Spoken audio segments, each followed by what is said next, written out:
All right, and we are back here on the GSMC Baseball Podcast.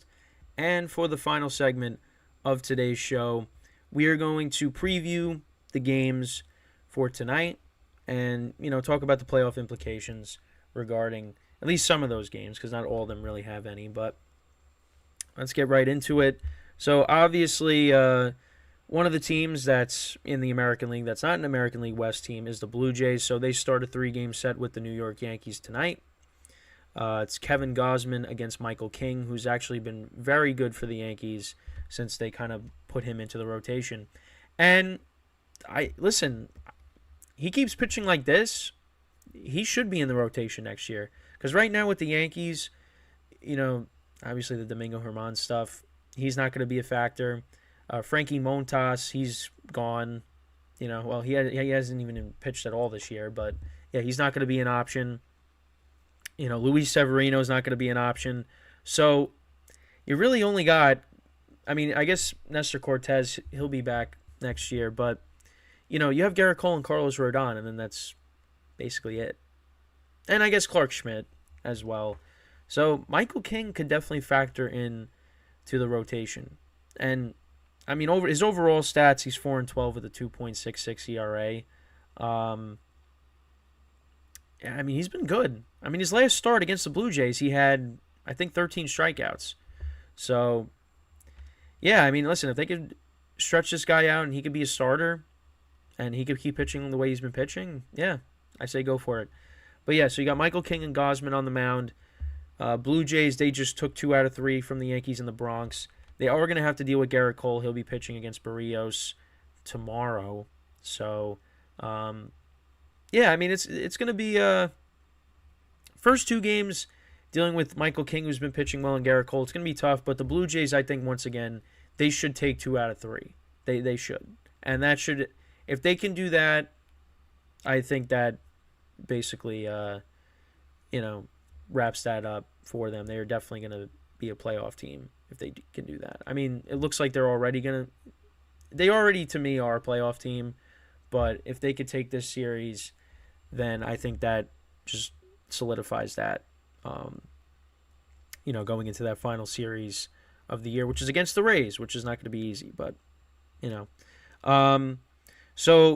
like I briefly mentioned before, Dodgers, they got a doubleheader with the Rockies today. First game is 3:10 Eastern Time. Second game is at 8:40 Eastern Time. Right now, the Dodgers don't have a starter listed for the first game, but they have Bobby Miller pitching in the second game, who's 10-4 on the season. So, I think they should sweep that. They should, and that should get them to 98 wins. And then all they got to do is win 2 more games, and they're at 100 wins again. So, and I don't know what. At some point during the year, it looked like they might not even get 100 wins, and now with the trade deadline they had, they're gonna get there.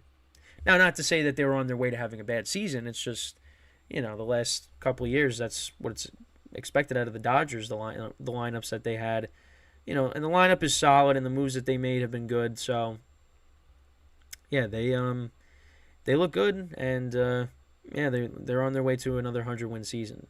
But I might have jinxed them now that I said it, and they might win like 99. But still, very good season for the Dodgers. Reds, they open up a series against the Guardians. You got Green on the mound for the Reds, and you got Giolito on the mound for the Guardians. So I think the Reds should win tonight. Giolito has been very bad this year. Hunter Green's 4-6 with a 4.24 ERA. But I think the Reds should win. But again, it's hard to predict baseball. It really is. Because pitchers can have off nights, and then that's basically the end of it. But, Giolito has been very bad this year. Let's look at his numbers with the Guardians. So, so he was 1-5. Oh, wait. Oh, yeah, no, he was on the White Sox to start the year. So, yeah, because I forgot that the Angels put him on waivers and the Guardians picked him up. Yeah, so White Sox this year, he was 6-6 with a 3.79 ERA. Then with the Angels, he was 1-5 with a 6.89 ERA, and then with the Guardians, he's 1-3 with a 5.64. So yeah, ever since he left the White Sox, he's been very bad. Orioles, they're going up against the Nationals. Gray's on the mound for the Nationals, and then you got Bradish on the mound for the Orioles. I think the Orioles should win tonight. Bradish actually has been, one of their better starters, so that should be a win, and they're at home. Then you got Greinke against, right now it's to be determined. Greinke is, I didn't even know this. Zach Greinke is, so you got Jordan Lyles who's got 17 losses, right? He's 5-17, won his 5th game the other day against the Astros. Zach Greinke, who was one of the better pitchers in the league for a long time, right now, he is, now again, it has to do with the fact that he's not on a very good team also, but Zach Greinke is 1-15 with a 5.37 ERA. He's 0-4 in his last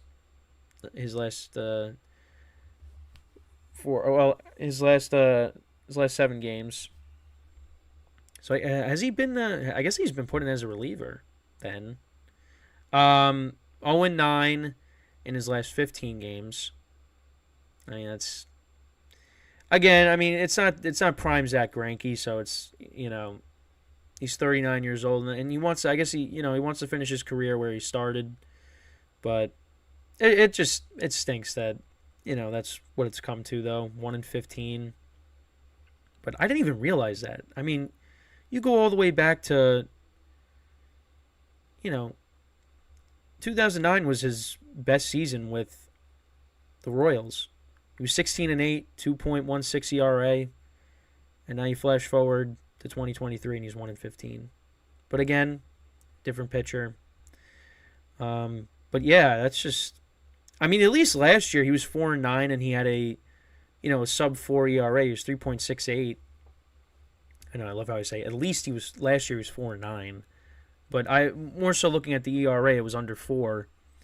But yeah, 1-15 with a 5.37. That is just, But again, it also has to deal with the circumstances and the team that he's on. So a lot of that's. But again, he's got a 5 ERA too. So, but yeah, it's just it's unfortunate to see that. But yeah, so he's going up against the Tigers. Not really much to add, but yeah, I really did not know he was 1-15. That's bad. Aaron Nola, he's going up against the Pirates for the Phillies. He's 12-9, 4.57 ERA. But yeah, it's got 12 wins, but yeah, the ERA is a little high there. So, but yeah, Phillies, I think though, the top wild card spot is theirs. Red Sox against the Rays. You got Tanner Houck against Zach Eflin. This is in Fenway. Again, we'll see what happens. Eflin's been very good. He's a Cy Young candidate as well, but obviously Garrett Cole at this point is going to win that. So the Rays, you look at the pitching matchup, they should win, but you never know. Marlins and Mets. You got Lucchesi against Garrett. Lucchesi's actually been pretty good, 3-0, 2.88 ERA. Garrett 9-6, 3.53. Marlins got to win this game. Marlins got to keep winning, got to keep pace with the Cubs and the Diamondbacks. So they got to win tonight. You got the Cubs and the Braves. It's a very big series. For the Cubs, they got Justin Steele on the mound, who did not pitch well. His last start against Elder. Cubs got to win. Got to win.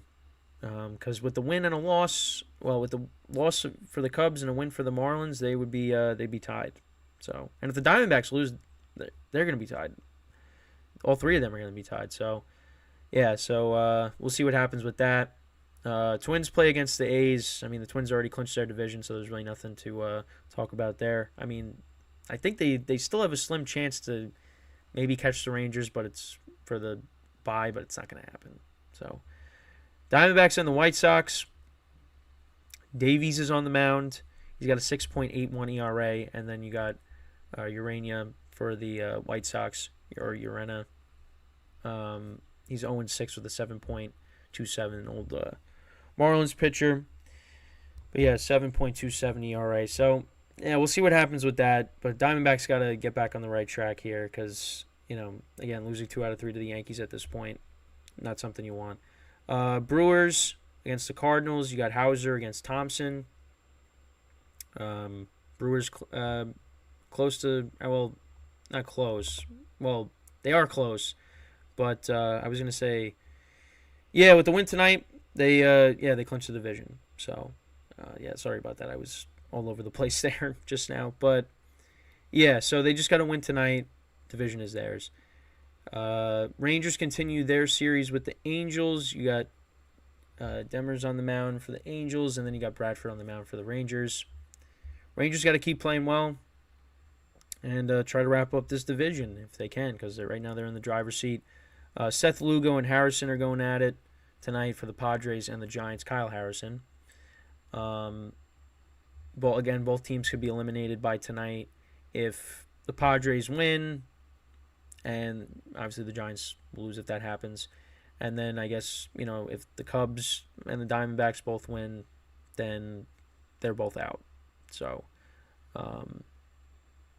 that's that could be the end of these teams. And for the chaos, it's not going to happen with the Padres. So, and then again, one of the biggest game tonight, one of the at least for me, Astros and Mariners. You got Christian Javier on the mound against George Kirby.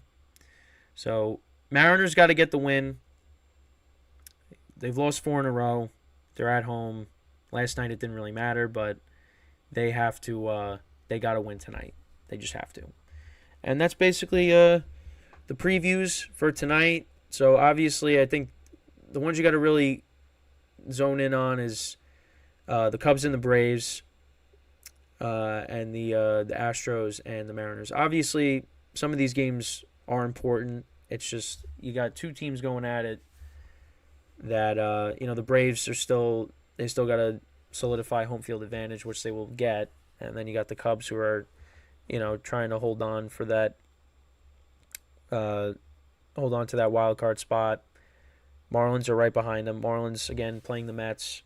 But right now it's the Mariners and the Astros. That's the biggest series right now that's happening, and Mariners, if they're not too careful, they are going to, dig themselves a hole that they're not going to be able to get out of.